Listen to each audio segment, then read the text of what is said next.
Čau, iespējams, pašlaik domāju, vai šo grāmatu ir vērts iegādāties. Tad viens no svarīgiem punktiem, ko es gribu pateikt, šī iespējams ir pirmā grāmata, kurā ir solījums, ka tev viņa nemaz nav jālasa, jo tu viņu var klausīties vai skatīties video formātā. Tur ir iekšā katrai nodaļai savi QR kodi, tu viņu vari noskanēt un atvērsties video, kur tu vari noskatīties vai noklausīties saturu, kas iekšā šajā grāmatā. Bet tas, protams, nepalīdz tev atbildēt uz jautājumu, cik viņi ir vērtīgi priekš tevis. Ja tu arī domā par to, ka rīt es sākšu sportot, rīt es sākšu ēst veselīgāk, rīt es beidzot uzrakstīšu grāmatu, rīt es beidzot runāšu ar tiem cilvēkiem, ar kuriem man tiešām jārunā, no kuriem mazliet man bail runāt.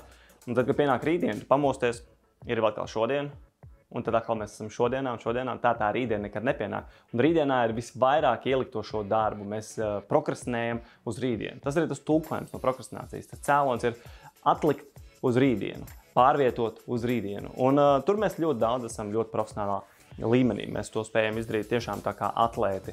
Daudz uzdevumus atlikt tur, kur mēs ceram, ka nākotnes mūsu versija to izdarīs.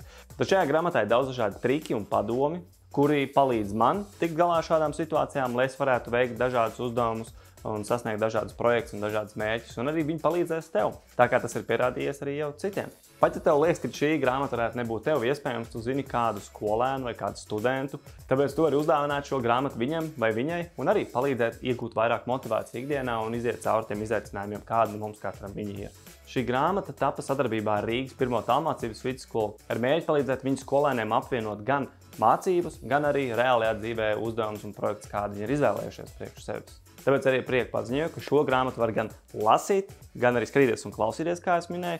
Un ja tu dari abus kopā, ja tu lasi un viņu klausies, tad smadzenēs saglabājās dažādās vietās šī informācija, un tu iespējams atcerēsies daudz vairāk un varbūt izdosies ātrāk sasniegt to, ko tu reāli gribi sasniegt.